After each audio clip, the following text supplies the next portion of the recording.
அன்புள்ள சகோதர சகோதரிகளே, இப்ராஹிம் சூராவுடைய ஒரு ஆயத்திற்குள் அல்லாஹ் தஆலா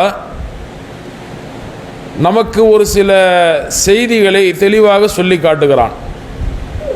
அந்த செய்திகளை அறிந்து கொள்ள வேண்டிய அவசியம் ஒவ்வொரு நேரத்திலும் நமக்கு இருக்கின்றது. அல்லாஹ் தஆலா சொல்லுகிறான், வ ஆத்தாக்கும் மின்குல்லி மாச அலுத்துஹுமுஹு வ இன் தஉத்து நியாமத்தல்லாஹி லா துஹ்சுஹா. நீங்கள் கேட்ட ஒவ்வொன்றையும் அவன் உங்களுக்கு வழங்கினான். அல்லாஹுடைய அருட்கொடைகளை நீங்கள் எண்ணினால் அதை எண்ண முடியாது. நிச்சயமாக மனிதன் அநீதி இழைப்பவன், நன்றி கெட்டவன் என்று சொல்லி காட்டுகிறான். அல்லாஹ் தஆலா இந்த செய்தியை நமக்கு சொல்லுவதற்கான காரணம் என்னவென்பதை அறிந்து கொள்வதற்காக இந்த ஆயத்துகளுக்கு முந்தி உள்ள சில ஆயத்தும் பிந்தி உள்ள சில ஆயத்தையும் பார்க்கும்போது அல்லாஹ் தஆலா பொருத்தமாகத்தான் பேசுகிறான் என்று புரிந்து கொள்ள முடிகிறது. அல்லாஹ் தஆலா இந்த வசனத்தை இப்ராஹிம் என்ற அந்த சூறாவிற்குள் வைத்திருக்கின்றான். இந்த ஆயத்திற்கக்கூடிய சூறாவிற்கு பெயர் இப்ராஹிம். இந்த ஆயத்திற்கு பிறகு இப்ராஹிம் நபியை பற்றி அல்லாஹ் தஆலா நிறைய செய்திகளை சொல்லி காட்டுகிறான். அதற்கு முந்தி நம்முடைய நிலைமையை நமக்கு சொல்லி காட்டுகிறான். இதை சொல்லி காட்டும் போது யாருக்கு அல்லாஹ் இதை சொல்லுகிறான் என்று சொன்னால் ஒட்டுமொத்த மனித குலத்திற்கும் சொல்லுகிறான். இதில் முஸ்லிம்களும் அடங்குவார்கள், முஸ்லிம் அல்லாதவர்களும் அடங்குவார்கள். ஏனென்று சொன்னால் இன்னல் இன்சான என்று அல்லாஹ் தஆலா நிச்சயமாக மனிதன் என்று மனிதனை பற்றி சொல்லி ல தலூமுன் கஃபாரூன், அவன் அநீதி இழைப்பவன், நன்றி கெட்டவன் என்று சொல்லி காட்டுகிறான். மனிதர்கள் எல்லோரும் அப்படி இருப்பதாக அல்லாஹ் தஆலா சொல்லி காட்டக்கூடியதிலிருந்து நம்ம என்ன புரிந்து கொள்ளணும் அப்படின்னு சொன்னால், நம்ம எவ்வளவுதான் நல்லவங்களாக இருந்தாலும் நம்மிடத்தில் இந்த நன்றி கெட்ட ஒரு தன்மை என்பதும் அநீதி இழைக்கக்கூடிய ஒரு தன்மை என்பதும் எப்போதும் ஒட்டி கொண்டிருக்கும். அதை ஜெயிப்பவர்கள் தான் அல்லாஹ் தஆலா விரும்புகிறான் என்பதை புரிந்து கொள்ள முடிகிறது. இந்த ஆயத்தை அல்லாஹ் பேசுவதற்கு முன்னாடி இதை பேசுவதற்குரிய பின்னணியை நம்ம தெரிஞ்சுக்கணும். அல்லாஹ் தஆலா என்ன சொல்லி காட்டுகிறான்னு சொல்லி கேட்டால், இதற்கு முந்தி உள்ள 2 ஆயத்தை நான் வாசிக்கிறேன். அதில் உள்ள அர்த்தத்தை புரிந்து கொண்டால் இந்த ஆயத்தினுடைய அழுத்தம் நமக்கு புரியும். அல்லாஹுல்லஸீ ஹலகஸ் ஸமாவாத்தி வல் அர்த் வ அன்ஸல மினஸ் ஸமாஇ மாஅன் ஃபஅக்ரஜ பிஹி மினஸ் ஸமராத்தி ரிஸ்கன் லக்கும். அல்லாஹ்வே வானங்களையும் பூமியையும் படைத்தான், வானத்திலிருந்து தண்ணீரை இறக்கினான், அதன் மூலம் உங்களுக்கு உணவாக கனிகளை வெளிப்படுத்தினான். அதே போல வஸஹர லகுமுல் ஃபுல்க லிதஜ்ரி ஃபில் பஹ்ரி பி அம்ரிஹி, அவனது கட்டளைப்படி கடலில் செல்வதற்காக கப்பலையும் உங்களுக்கு பயன்பட செய்தான். வஸஹர லகுமுல் அன்ஹார், ஆறுகளையும் உங்களுக்கு பயன்பட செய்தான். வஸஹர லகுமுல் ஷம்ஸ வல் கமர ஸாயிபைனி, தொடர்ந்து இயங்கும் நிலையில் சூரியனையும் சந்திரனையும் அவன் படைத்திருக்கிறான். வஸஹர லகுமுல் லைல வன் நஹார, இரவையும் பகலையும் உங்களுக்காக பயன்பட செய்தான். என்னவெல்லாம் அல்லாஹ் சொல்கிறான் என்பதை நாம் கவனிக்கணும். அல்லாஹ் தான் வானங்களையும் பூமியையும் படைத்தான், வானத்திலிருந்து தண்ணீரை இறக்கினா, அதிலிருந்து கனிகளை வெளிப்படுத்தினா, அதிலிருந்து நமக்கு உணவை ஏற்படுத்தினா, பயணிப்பதற்காக கடலில் அல்லாஹ்வுடைய கட்டளைப்படி நமக்கு இலகுவாக பயணிப்பதற்கு வாகனங்களை, கப்பல்களை ஏற்படுத்தி கொடுத்தான், ஆறுகளையும் பயன்பட செய்தான், தொடர்ந்து இயங்கும் நிலையில் சூரியனையும் சந்திரனையும் பயன்பட செய்தான், இரவையும் பகலையும் நமக்கு பயன்பட செய்தான். இது மட்டும் இல்லாமல் தான் அடுத்து சொல்றான், நீங்கள் கேட்ட ஒவ்வொன்றையும் அல்லாஹ் உங்களுக்கு செய்து தந்தான் என்று சொல்லி காட்டுகிறான். இப்போ என்னன்னு கேட்டால், ஆதம் நபி அவங்க பூமிக்குள்ள வர்றாங்க, அவங்களும் ஹவ்வா அம்மாவும் வர்றாங்க. அவங்களுக்கு பூமி என்பது புதிதாக தான் இருக்கும். சொர்க்கத்திற்குள் எதுவும் அவர்கள் தேட தேவையில்லாத அளவிற்கு எளிதில் இருந்தது. பூமி என்பது அனைத்தையும் தேடி பெறக்கூடிய இடத்தில் அல்லாஹ் தஆலா அமைத்திருக்கிறான். ஆதம் அவங்களையும் ஹவ்வா அவங்களையும் அல்லாஹ் தஆலா சொர்க்கத்திலிருந்து வெளியேற்றி பூமிக்கு அனுப்பிய போது பூமியில் அவர்களுக்கு அல்லாஹ் பல சௌகரியங்களை செஞ்சு வச்சிருந்தான்.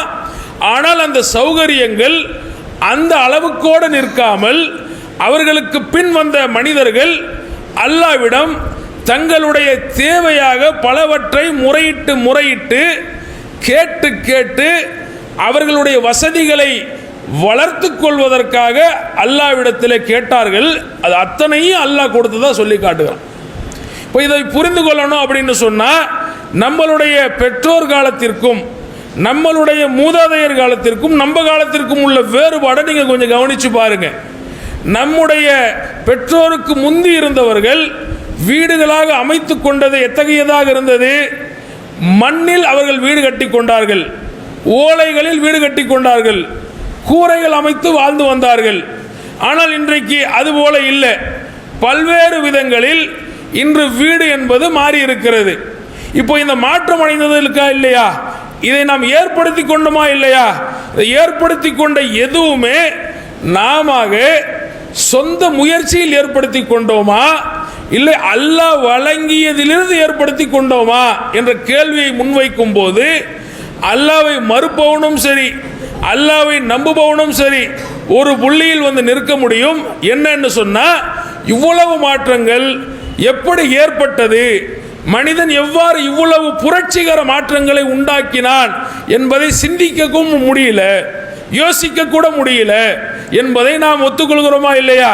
இதை ஒத்துக்கொள்ளும் போது அல்லாஹ்வின் மீது நம்பிக்கை கொண்டவன் என்ன புரிஞ்சுக்கணும் அப்படின்னு சொன்னா, யாரோ எங்கோ இந்த உலக வசந்தங்கள் மனிதர்களுக்கு தேவைப்படக்கூடிய அளவிற்கு அல்லாஹ்விடத்திலே முறையிட்டு அவ்வளவு பெருகி வளர்ந்து வந்திருக்கிறது. இன்றைக்கு நாம் பேசக்கூடிய இந்த தகவல்கள், இன்று பேசக்கூடிய இந்த நேரத்திலும் சரி, இதற்கு பிந்தி பல நாட்களும் சரி, யாரும் கேட்கக்கூடிய அளவிற்கு அதை பாதுகாக்கக்கூடியதாக ஆக்கியிருக்கிறோம். இவ்வளவு வேலைகள் இன்று இலகுவாக நடக்கிறது. இந்த வசதி வாய்ப்புகள் ஒரு 500 வருஷங்களுக்கு முன்னாடி இருந்தவங்களுக்கு இல்லைன்னு சொன்னா அவர்கள் காலத்தில் எவ்வளவு முடியுமோ அவ்வளவுதான் அவங்க செஞ்சாங்க. ஆனால் செய்த நல்ல செயல்களோடு அவங்க மனசுல என்ன இருந்திருக்கும்னா, இந்த வேலை இன்னும் இலகுவாக இருந்தால் நல்லா இருக்குமே, இன்னும் இந்த வேலைகள் மக்களுக்கு அதிகம் போய் சேர்ந்தால் நல்லா இருக்குமே, அதற்குரிய வழிவகைகளை அல்லாஹ் செய்து தந்தால் நல்லா இருக்குமே என்று அறிந்தோ அறியாமலோ உள் மனசில் இருந்து நல்ல எண்ணத்தோடு அல்லாஹ்விடம் கேட்டதன் அடிப்படையில் அல்லாஹ் அதை விஸ்தீரணப்படுத்துகிறான். இப்போ நாம ஒரு சில ஆண்டுகளுக்கு முன்னாடி தௌஹீத் என்ற இந்த ஓரிரை உயிர்நாடி கொள்கையை நம்மளவுக்கு வைத்துக்கொண்டு இதை அறிந்து பின்பற்றக்கூடிய மக்கள் யாரேனும் வரமாட்டார்களா என்ற பரிதவிப்போடு ஒரு சிலராக விரல் விட்டு எண்ணக்கூடிய நிலையில் இருந்திருப்போம். நம்மை அறியாமல் நம்முடைய உள்ளத்தில் இருந்து இதை அறிந்து கொள்ளக்கூடிய மக்கள் அதிகமாக வேண்டும் என்ற ஆசையோடு நம்ம வலுவாக இல்லை என்றாலும் மனதில் இருந்த ஆசையின் அடிப்படையில் நேரம் கிடைத்த போது சாதாரணமாக அல்லாஹ் இந்த பிரச்சாரத்தை மக்களிடத்தில் கொண்டு சென்றால் நல்லா இருக்குமே, மக்கள் இதை அறிந்து கொள்ளக்கூடிய விதத்தில் ஆக்கிவிட்டால் நல்லா இருக்குமே, நாளாக இருப்பது 40ஆக ஆகிவிட்டால் நல்லா இருக்குமே என்று ஏக்கத்தோடு கேட்டிருப்போம். அதனுடைய பலனை அல்லாஹ் எப்படி தர்றான்னு சொல்லி கேட்டா, நமக்கு புரியல அப்படின்னு சொன்னாலும் மாற்றங்கள் ஏற்பட்டு அந்த மாற்றங்களை அனுபவிக்கக்கூடியவர்களில் ஒருவராக ஆகிவிடுகிறோம். ஆகிவிடும் போது உள்ளச்சத்தோடு சிந்தித்து பார்த்தால் அல்லாஹ்விடத்திலே நாம் தனிமையில் ஒரு சிலராக சின்ன அளவுக்கு இருந்தபோது அல்லாஹ்விடத்தில் கேட்டதை புரிந்து கொள்ள முடியும்.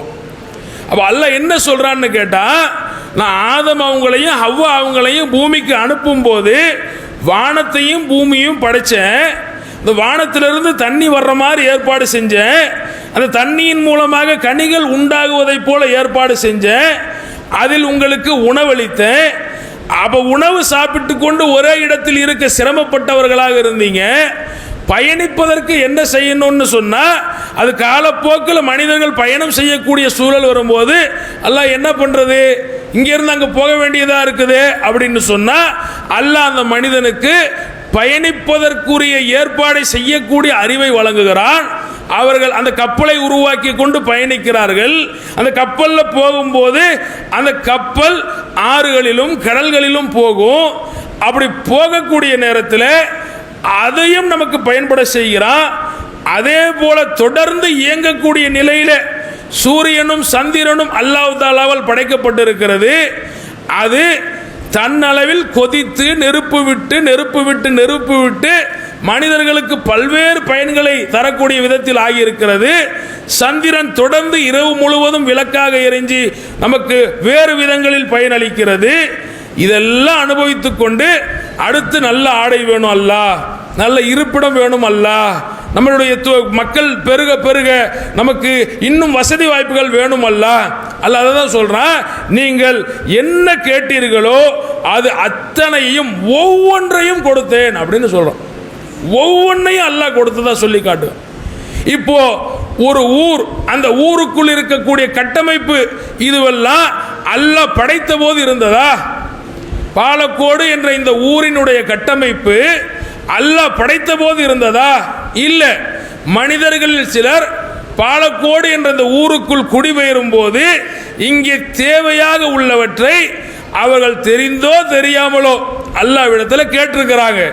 கேட்டதன் அடிப்படையில் அல்லாஹ் என்ன செய்யறான்னா, அனைவரும் பயன் தரத்தக்க வகையில் ஏற்படுத்தி கொடுக்கிறான். அப்படி ஏற்பட்டதுதான் எல்லாம். இப்போ நமக்கு அல்லாஹ்வுடைய ஒரு ஆலயம் அமைந்திருக்கிறது. இந்த அல்லாஹ்வுடைய ஆலயம் அமைந்திருக்கக்கூடிய இதற்குள் அமர்ந்திருக்கிறோமே, ஒரு 20 ஆண்டுகளுக்கு முன்னாடி இந்த ஆலயம் குறித்த கற்பனை நமக்குள்ள இல்லை. 15 ஆண்டுகளுக்கு முன்னாடி இந்த ஆலயம் குறித்த கற்பனை நமக்கு இல்லை. ஆலயம் கைக்கு வருகிறது. வந்த பின்னாடி அதற்குள் அதை புழங்கிய மக்கள் குறைவான அளவில் இருந்தபோது இவ்வளவு பேர் இடத்தை விஸ்தீரணம் செய்ய வேண்டும் என்ற அளவுக்கு நெருக்கடி வரும் என்று சிந்திக்க கூட நம்மிடம் வாய்ப்பில்லாத நேரம் இருந்தது. மாறிச்சு. இன்னும் இருக்கு. இன்னமும் இந்த கூட்டத்திற்குள் அல்லாஹ்வின் மீது நல்ல ஆசை வைத்தவர்களாக கேட்டுக்கொண்டிருப்பாங்க. நமக்கு தெரியாது, நமக்கு சாதாரணமா தெரியுமா, கேட்டுக்கிட்டே இருப்பான். இது மாறணும், இது மாறணும், இன்னும் மக்கள் இதை அதிகமாக ஏற்றுக்கொள்ளக்கூடிய ஒன்றாக இந்த கொள்கை ஆகணும், புரிந்து கொள்ளக்கூடிய மக்கள் அதிகமாக வரணும், குர்ஆனின்படி மக்கள் வாழணும், ஹதீஸ்களின்படி மக்கள் வாழணும், அதை விட்டு வெகு தொலைவில் இருக்கக்கூடிய மக்கள் அதன் அருகில் வரணும், வந்து அவர்கள் பிற மக்களுக்கு எடுத்துச் சொல்பவர்களாக, ஏகத்துவ பேச்சாளர்களாக, ஏகத்துவ தாயிக்களாக வரணும். அந்த மனசுக்குள்ள இருக்கிற அந்த ஆசையை அல்லாஹ்விடம் முறையிட்டுக்கிட்டே இருப்பாங்க. நல்லவங்க செய்வாங்க. அவங்க வெளிப்படையா நம்ம காதுகளுக்கு விழுவதை போல் செய்ய மாட்டாங்க. ஆனால் அந்தரங்க ரகசியத்தில் உள்ள ஒரு செய்தியையும் அறியக்கூடிய ரப்பு அதை ஏற்றுக்கொள்வான்னு சொன்னா அதனுடைய மாற்றங்கள் கண்டிப்பாக நிகழ்ந்தே தீரும். யாராலும் தடுக்க முடியாது. அது போன்ற ஃபதுல் அல்லாஹ் தஆலா காலம் தொட்டு கொடுத்து கொண்டே இருக்கிறான். மனிதனை அனுபவித்துக் கொண்டே இருக்கிறான். இவ்வளவையும் அனுபவித்துக் கொண்டு வரக்கூடியவன் தான் ஏதோ சில காரணங்களுக்காக, ஏதோ சில சூழல்களின் தடுமாற்றத்திற்காக, சுயநலத்திற்காக எப்படி ஆகிவிடுகிறான்னு சொல்லி கேட்டா, அவன் துலும் செய்பவனாக, லதலூமுன் கஃபாரூன், அவன் அநீதி இழைக்கக்கூடியவன், நன்றி கெட்டவன் என்ற நிலையை அடைந்து விடுகிறான். என்ன செய்யணும்னு கேட்டா, அல்லாஹ்வுடைய இந்த செய்திகளின்படி மனிதனுடைய மனநிலை எப்படி இருக்கணும்னு கேட்டா, இன்றைக்கு நான் ஒரு ஆடையை அணிந்து அழகு பார்க்கிறேன் அப்படின்னு சொன்னா நான் என்ன புரிஞ்சுக்கணும்னு சொல்லி கேட்டா, என் பேரை இந்த ஆடை அணிந்து அழகு பார்ப்பதற்காக நான் ஆசைப்படுகிறேன் அல்லாஹ் என்று சொல்லி, ஆடை இல்லாம வெறும் தோல்ல வெயில்ல கஷ்டப்பட்ட நம்முடைய பாட்டன் முப்பாட்டன் விவசாயி இருக்கிறான் பாருங்க, அல்லாஹ்ட்ட கேட்டான் பாருங்க, அதனுடைய பிரதிபலன் தான் இது. என் பொண்ணு எப்படி பிரசவத்திற்காக மருத்துவமனை சென்று சேர முடியாமல் காலதாமதமாகி தாயும் சேயும் உயிரிழந்து போச்சோ, அந்த மாதிரி இந்த அடுத்த தலைமுறைக்கு வரக்கூடாது அல்லாஹ் அப்படின்னு யாரோ மூதாதையன் கேட்டிருப்பான். கேட்டதன் அடிப்படையில் அல்லாஹ் தஆலா அந்த நல்ல மனசிற்காக தந்த பரிசு தான் இன்றைக்கு மருத்துவமனைகள் அருகாமையில், மருத்துவமனைகளை அடைவதற்குரிய வாகனங்கள் நம்முடைய கரங்களில். இப்படி மனிதன் அல்லாஹ்விடத்தில் கேட்டு கேட்டு பெற்றதைத்தான் இன்றைக்கு நாம் அனுபவித்துக் கொண்டிருக்கிறோம். இது எதுவுமே நம்முடைய அறிவின்படியோ நம்முடைய ஊக்கத்தின்படியோ கிடையவே கிடையாது. இதுவெல்லாம் இரண்டாம் பட்சம்தான். முதல்ல என்ன? தூய எண்ணத்தோடு அல்லாஹ்விடம் முறையிட்ட மக்கள், அதைக்கு பதிலளித்த அல்லாஹ்வுடைய நடவடிக்கை இதுதான். அப்போ அல்லாஹ்வுடைய ஃபதுலை நாம் எண்ண முடியாதுன்னு அல்லாஹ் சொல்றான். அதுக்கு என்ன அர்த்தம் அப்படின்னு சொன்னா, ஆதம் அவங்களும் ஹவ்வா அவங்களும் இந்த பூமிக்கு வந்து இன்றைக்கு வரை மனிதகுலம் வாழ்ந்து பல விஷயங்களை அனுபவித்துக் கொண்டிருக்கிறோம் இந்த உலகத்தில். அதை எண்ண முடியாதே. இதுவெல்லாம் அங்கே அல்லாஹ் வந்து ஆதம் அவங்கள்ட்ட இருந்து ஆரம்பித்து அப்படியே மனித குலத்திற்கு தந்துக்கிட்டே வந்தது. அப்போ இவ்வளவத்தையும் அனுபவிக்கிறோமே. இப்படி அனுபவிக்கக்கூடிய நாம் அல்லாஹ்வின் விஷயத்திலே என்ன மாதிரியான சூழல் எடுக்கணும், நடவடிக்கை எடுக்கணும், என்ன மாதிரியான மனசோடு இருக்கணும் என்பதைத்தான் அல்லாஹ் சொல்றான். மனிதன் அநீதி இழைக்கிறான் அப்படின்னு அல்லாஹ் புகார் சொல்றான், குற்றம் சுமத்துறான். இப்போ என்ன செய்யணும்னா அநீதி இழைக்காம இருக்கணும். மனிதன் நன்றி கெட்டவன் என்று அல்லாஹ் சொல்லி காட்டுகிறான், புகார் சொல்லுகிறான். நன்றி மறக்காம இருக்கணும். அநீதி இழைக்கக்கூடாது, நன்றி மறக்கக்கூடாது. இது இரண்டும் அல்லாஹ் நமக்கு வழங்கிய அருட்கொடைகளை நாமே அழித்துக் கொள்வதற்கு சமம். இந்த ரெண்டு நிலை நம்மிடத்தில் இருக்குன்னு சொன்னா, இது ரெண்டும் அல்லாஹ் நமக்கு வழங்கிய அருட்கொடைகளை அழிப்பதற்கு சமம், நாமே அழித்துக் கொள்வதற்கு சமம். ஏன் இதை நாம் அப்படி சொல்றோம்? அல்லாஹ் தாலா சொல்லி காட்டுகிறான், ஆகிரத்திலே ஒரு சூழலை அல்லாஹ் உருவாக்க, சும்ம லத்தஸலுன்ன யௌமைஸின் அனின் நயீம். அந்த ஒரு நாள் இருக்கு. அந்த நாளில் நான் உங்களுக்கு வழங்கிய அருட்கொடைகள் குறித்து விசாரிப்பேன் அப்படின்னு அல்லாஹ் சொல்லி காட்டு. எதெல்லாம் குறித்து அல்லாஹ் விசாரிப்பான் அப்படின்னு சொல்லி கேட்டா, வழங்கிய அருட்கொடைகளை குறித்து விசாரிப்பேன் அல்லாஹ் சொல்றோம். என்னதான் விசாரணை அங்க அப்படின்னா, எல்லாத்தையும் தான் விசாரிப்பாராட்டுக்கு. அதான் அல்லாஹ் சொல்றான், ஒரு சிறிய அளவுக்கான நேரத்தையும் இதில் விடுபடாமல் எழுதப்பட்ட இந்த ஏடு என்ன ஒரு ஏடு, என்ன ஒரு கிதாபு இது. இந்த கிதாபு சிறிது பெரிது எதையும் விட்டு வைக்கலையே அப்படின்னு சொன்னா, நமக்கு வழங்கிய எல்லாமே அருட்கொடை தான். நமக்கு அல்லாஹ் தாலா கொடுத்த உயிரிலிருந்து துவங்கி உடல் ஆரோக்கியம், அறிவு, சிந்தனை, நமக்கு அல்லாஹ் வழங்கிய சுற்றுச்சூழல், நமக்கு அல்லாஹ் வழங்கிய குடும்பத்தினர், நாம் பெற்றெடுத்த நம்முடைய பிள்ளைகள் எல்லாமே ஏதோ ஒரு விதத்தில் மனித குலத்திற்கு அல்லாஹ் அருளாக தான் வழங்கியிருக்கிறான். நமக்கு அல்லாஹ் அருளாக தான் வழங்கியிருக்கு. இதெல்லாம் குறித்து தான் அல்லாஹ் விசாரிப்பான் என்று வரும்போது, எதை நாம் மிக அதிகமாக அனுபவித்துக் கொண்டிருக்கிறோமோ அது குறித்து பயம் வரணுமா வேணாமா? எல்லா அருட்கொடைகளுக்கும் பதில் சொல்லணும்னு சொன்னா நம்மள்ட்ட முடியாது. ஏன் முடியாது? எல்லாமே அல்லாஹ் கொடுத்தது நான பின்னாடி எல்லாத்துக்கும் பதில் சொல்லணும்னா வினாடிக்கு வினாடி நான் அல்லாஹ்விடம் சரணடைவதை தவிர எனக்கு வேற எந்த வழியும் கிடையாது. ஆனா முடியல அப்படின்னு சொன்னா அல்லாஹ் அதைத்தான் எளிமையாக்குறான். எப்படி எளிமையாக்குறான்னு சொல்லி கேட்டா, ஏதோ சிலவற்றை ஒவ்வொரு மனிதனும் தன் வாழ்நாளில் மதிப்பு மிக்கதாக நினைப்பான். குறைஞ்சபட்சம் அதையாவது அருட்கொடை நினைக்கணுமா வேணாமா?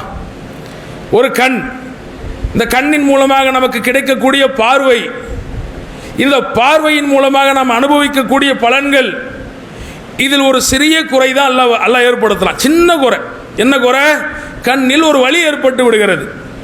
கண்ணில் ஏற்பட்ட அந்த வலி வந்தவுடன் அந்த வலி நிவாரணம் பெற்று நல்ல முறையில் என் கண்களை திறந்து பார்க்கும் வரை என்னுடைய சிரமத்தையும் என்னுடைய சலம்பலையும் புலம்பலையும் தாங்க முடியாது.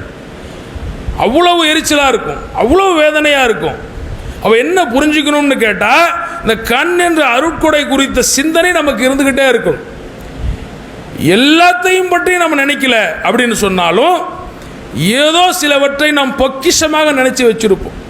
சிலவற்றை, ஒரு நடக்க முடியாத ஒரு ஊனன், கால் நடக்க முடியாத ஒரு ஊனன், அவன் தாங்கி நடக்கக்கூடிய அந்த கைக்குச்சி இருக்கா இல்லையா, அது அவனுக்கு ரொம்ப பெருசு, ரொம்ப பெருசு. அது அவன் அமர்ந்திருக்கும் நேரத்தில் அவன் எட்டி தொடக்கூடிய தூரத்தில் இருக்கக்கூடிய அந்த கைக்குச்சி, அவன் தாங்கி நடக்கக்கூடிய அந்த கைக்குச்சி யாரோ அறியாமல் அவருக்கு பின்னாடி வச்சிடுறாங்க, இடைஞ்சலா இருக்குன்னு சொல்லி. அவர் தன்னுடைய வேலையை முடிச்சு எழுந்து போகணும்னு நினைக்கும் போது குச்சியை தேடுறாரு, வச்ச இடத்துல அது காணோம். எப்படி இருக்கு அவருடைய மனசுல? கூட யாருமே இல்லை, பின்னாடி வச்சதும் அவருக்கு தெரியல. இப்போ வெளியே நடமாடி கொண்டு இருக்கக்கூடிய 2 பேர் என்ன அந்த ஆள் பண்ணிட்டு இருக்கிறாரு? அந்த ஆளுக்கு கை தேடி குச்சி யாரோ எங்கே வச்சுட்டாங்களாம்மா தேடிட்டு இருக்கிறாரு, புலம்பிட்டு இருக்கிறாரு. அப்படியான்ட்டு போயிடுவாங்க. ஏன்னா வெளியே நடமாடக்கூடிய ஒரு 2 காலில் நடக்கிறான், அவனுக்கு அந்த குச்சியுடைய அருமை தெரியாது. ஆனால் இழந்து நிற்கக்கூடிய கால் இல்லாத ஊனன் தான் தாங்கி நடக்க உதவியாக இருந்த குச்சி அவனுக்கு பின்னாடி தான் இருக்கு, ஆனால் வச்சது தெரியல. எவ்வளோ பரிதவிப்பான். அது அவனுக்கு எடுத்து கொடுக்கக்கூடிய ஒருவன் யாராவது வந்து பின்னாடி தான் இருக்கு, நான் எடுத்து கொடுத்தா அந்த குச்சி கிடைத்த சந்தோஷத்தோடு சேர்த்து அந்த குச்சியை எடுத்து கொடுத்தான் பாருங்க, அவன் மீது ஒரு அன்பு வரும் பாருங்க, அவன் மீது ஒரு சந்தோஷம் வரும் பாருங்க. அதை 2 காலில் நீங்கள் 100 கிலோமீட்டர் ஓடினா கூட அந்த சந்தோஷத்தை நீங்கள் அடைய முடியாது. ஏன் அடைய முடியாது? ஒரு விஷயம் இழந்தவனுக்குத்தான் அதனுடைய அருமை தெரியும். அப்போ அந்த அருமை தெரியக்கூடியவர்களாக நாம் இருக்கணும்னு சொன்னா நம்ம மனசுல என்ன வரணும்னு கேட்டா, எந்த வினாடியிலாவது அல்லாஹ் நமக்கு வழங்கிய நியாமத்தை பிடுங்கிற போறான், பறிச்சிட போறான். அல்லாஹ் பறிக்கணும்னு முடிவு பண்ணிட்டா யாராலையும் தடுக்க முடியாது. ஏன்னா முடிவெடுப்பது அவனுக்கு நிகராக யார் எடுக்க முடியாது, அவனுக்கு எதிராக யார் எடுக்க முடியாது. அப்போ ஒவ்வொரு நல்ல உள்ளம் கொண்ட முஸ்லீமுடைய மனசுல அல்லாஹ்வுடைய ஃபضலை பற்றி, நியாமத்தை பற்றி என்ன புரிதல் வேண்டும் தெரியுமா? ஏதாவது ஒரு ஃபضலை அல்லாஹ் தஆலா என்னிடமிருந்து பறித்து கொண்டால் நான் என்ன செய்வேன் அப்படி என்ற பரிதவிப்பை வெளிப்படுத்தியவர்களாக நன்றியோடு இருக்கணும். இதைத்தான் மனிதன் தினம் தினம் அனுபவிக்கக்கூடிய சூழலை அல்லாஹ் உருவாக்குறான். ஆனால் தப்பித்து பிழைத்து கொண்டிருக்கக்கூடிய நாம் ஏதோ நம்முடைய அறிவால் வாழ்ந்து கொண்டிருக்கிறோம் என்ற மமதையிலே ஒவ்வொரு நியாமத்தையும் இழக்கக்கூடிய காலம் வரை அது குறித்த எந்த தெளிவும் இல்லாமல், அது குறித்த அக்கறை இல்லாமல், அதற்குரிய நன்றி செலுத்துதல் இல்லாமல், அதை பாதுகாக்கக்கூடிய பொறுப்புணர்வு இல்லாமல் கடந்து போயிட்டே இருக்கிறோம். இதன் காரணமாக ஏற்படக்கூடியது எவ்வளவு பெரிய இழப்பு என்பதை அறிந்து கொள்ளணும்னு சொன்னா அதற்கு யூதர்கள் ஒரு சிறந்த உதாரணம். அல்லாஹ் தஆலா சொல்றான் நமல் சூராவில், வமா பிக்கும் மின் நியாமத்தின் ஃபமினல்லாஹ், உங்களிடம் இருக்கக்கூடிய ஒவ்வொரு நியாமத்தும் அல்லாஹ்வுடையது அப்படின்னு அல்லாஹ் சொல்றான். இப்படி அல்லாஹ் சொல்லும்போது எல்லாமே அல்லாஹ்வுடையது என்று புரிந்து கொள்ளணும். குறிப்பா அந்த பனு இஸ்ரவேலர்கள் என்று சொல்லக்கூடிய யூதர்கள் புரிந்திருக்கணும். ஆனால் அவங்க புரிந்துக்கவே இல்லை. புரிந்துக்காதனால என்ன ஆச்சுன்னு கேட்டால், அல்லாஹ் அவர்களுக்கு வழங்கிய மிகப்பெரிய நியாமத்துகளை அடைந்து அது இல்லாமல் ஆக்கப்பட்டார்கள். அல்லாஹ் தஆலா சொல்லி காட்டுறான், யா பனி இஸ்ராயில், பனு இஸ்ராயில்களே, உஸ்குரு நியாமத்தி அல்லதி அன்னம்து அலைக்கும் வ அன்னி ஃபஸல்துக்கும் அலல் ஆலமீன். இஸ்ராயலின் மக்களே, உங்களுக்கு நான் செய்த அருட்கொடைகளை எண்ணி பாருங்கள், உலக மக்கள் அனைவரையும் விட உங்களை சிறப்பித்திருந்தோம் என்று அல்லாஹ் சொல்லி காட்டுகிறான். இது சொல்லும்போது ரசூலுல்லாஹ் நபியாக இருக்கிறாங்க. நபியா ரசூல் இருந்து இந்த வஹீயின் மூலமாக அவங்கள்ட்ட அல்லாஹ் பேச சொல்றான். என்ன பேச சொல்றான்னா, இஸ்ராயல்களே, பனு இஸ்ராயல்களே, இஸ்ராயல்களின் பிள்ளைகளே, நீங்கள் உங்களுக்கு நான் செய்த அருட்கொடைகளை நினைத்து பாருங்கள், உலகத்தில் யாரை விடையும் உங்களை சிறப்பித்திருந்தோம் என்பதையும் நினைத்து பாருங்கள் அப்படின்னு அல்லாஹ் சொல்றான். அப்ப அல்லாஹ் அங்க என்ன சொல்ல வரான்னா, இனி உங்களுக்கு சிறப்பு இல்லை, இதற்கு முந்தி வழங்கிய சிறப்பை நினைச்சு பாருங்க அப்படின்னு அல்லாஹ் சொல்றான். ஏன் சொல்றான்னா, நபிமார்களின் மீது உள்ள மரியாதை இன்றைக்கு நாம் வைக்கிறோமே, இந்த மாதிரி எல்லா காலத்திலும் வைக்கக்கூடியவங்க இருந்தாங்க. அதே நேரத்தில் நபிமார்களை நியாயமின்றி கொலை செய்தவர்களும் இருக்கிறாங்க வரலாற்றில். அப்படிப்பட்ட கெட்ட வரலாற்றுக்கு சொந்தக்காரங்க தான் யூதர்கள், பனு இஸ்ரவேலர்கள். அப்போ அவங்க செய்த அந்த அநியாயத்தின் காரணமாக அல்லாஹ் அவங்களுக்கு கடைசியாக இன்ஜீல் என்னும் கிதாபை வழங்கி மறுபடியும் திரும்பி வருவதற்கு ஏற்பாடு செஞ்சான். இன்ஜீல் என்ற கிதாப் வந்தபோது இந்த இன்ஜீலை கொண்டு வந்த ஈசா நபியையே கொலை செய்ய முடிவு செஞ்சனால இன்ஜீலோடு அவங்களுடைய நுபுவத் கட், அவங்களுக்கு கொடுக்கப்பட்ட ஹிதாயத் கட், வேதம் கட்டாய் போச்சு. அதற்கு பிறகு அப்படியே அல்லாஹ் தஆலா அரபிகளிலிருந்து ஒருவரை முஹம்மது நபி ஸல்லல்லாஹு அலைஹி வஸல்லம் அவங்களை நபியை ஆக்குனா. அது மட்டுமா செஞ்சான் அல்லாஹ்? வழக்கமாக வேதத்தை தொடர்ந்து வழங்கி வந்த அல்லாஹ், நபிமார்களை தொடர்ந்து தேர்வு செய்து வந்த அல்லாஹ் முஹம்மது நபியோடு நுபுவத்தையும் முடித்தான், வஹியையும் முடித்தான். இனி யாரும் நபியாக முடியாது, யாரும் புதிய வஹியை பெற முடியாது. இப்போ இந்த வஹி அரபிகளிடம் வந்து தஞ்சம் புகுந்ததே, கடைசியாக நின்றதே இந்த வஹி. இதற்கு முன்னாடி இப்ராஹிம் நபிக்கு பிறகு வந்த இஸ்ஹாக் நபி அவங்களிருந்து அப்படியே தொடர்ந்து அவங்கள்ட்டே இருந்தது தான். அதுதான் அல்லாஹ் சொல்லி காட்டுகிறான், அகிலத்தாரை விட உங்களை சிறப்பித்திருந்தோமே, நினச்சி பார்க்க மாட்டீங்களா அப்படின்னு அல்லாஹ் சொல்கிறான். அப்படின்னா என்ன அர்த்தம்னா, அல்லாஹ் வழங்கிய சிறப்புகளின் மீது அவமதிப்பு செய்பவன் இருக்கிறானா இல்லையா, அவனுக்கு அல்லாஹ் தஆலா அவனுடைய நியாமத்தை அப்படியே கை கழுவிடுவான். சோறு கொடுத்துருவான், காற்று கொடுத்துருவான், பூமி கொடுத்துருவான், வாழ்வதற்குரிய எல்லாத்தையும் கொடுத்துருவான். காஃபிர்கள் வாழ்கிறாங்க, முஷ்ரிக்கீன்கள் வாழ்கிறாங்க, யார் யாரோ வாழ்கிறாங்க, வாழ்க்கையை கொடுத்துருவான். ஆனால் ஹிதாயத் என்ற ஒன்று அல்லாஹ் தஆலா அப்படியே பறிச்சிருவான். இன்றைக்கு வேதம் என்ற ஒன்றை நாம் பெற்றிருக்கிறோம். இது ஒரு மிகப்பெரிய ஃபதில். நமக்கு இஸ்லாம் என்ற இந்த மார்க்கம் இருக்கா இல்லையா, அதை இந்த வஹியின் மூலமாக அல்லாஹ் தந்தானா இல்லையா, அதில் இருக்கக்கூடிய ஒவ்வொரு செய்தியும் இருக்கா இல்லையா, அது நம்மை வழிநடத்தக்கூடிய பக்குவம் இருக்கா இல்லையா, அது உலகத்தில் எங்கேயும் பார்க்க முடியாது. குடும்பத்திற்குள் பிரச்சனையா அல்லாஹ் பேசுவான், கணவன் மனைவி பிரச்சனையா அல்லாஹ் பேசுவான், பெற்றோர் பிள்ளை பிரச்சனையா அல்லாஹ் பேசுவான், அண்டை வீட்டார் பிரச்சனையா அல்லாஹ் பேசுவான், அரசியல் பிரச்சனையா அல்லாஹ் பேசுவான், எல்லாத்தையும் அல்லாஹ் பேசுவான். எல்லாமே அல்லாஹ் பேசி முடித்த பின்னாடி மாற்று கருத்திற்கு இடமும் இல்லை, அதற்குரிய தேவையும் இல்லை. அப்படிப்பட்ட வஹி என்னும் ஃபதில் நம்மள்கிட்ட இருக்கு. இதன் மீது கவனம் செலுத்தக்கூடிய சமுதாயமாக இந்த சமுதாயம் இருந்தாலே இந்த சமுதாயத்தினுடைய வெற்றி எப்படி பனு இஸ்ராயல்களை அல்லாஹ் உலகத்தாரை விட சிறப்பிச்சான், அப்படி சிறப்பிச்சிருவான்.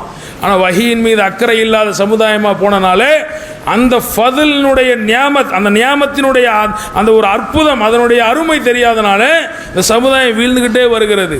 அதை தூக்கி நிறுத்தக்கூடிய அளவிற்கு அல்லாஹ் நமக்கு அறிவு கொடுத்துருக்கிறான், பக்குவத்தை கொடுத்துருக்கிறான்.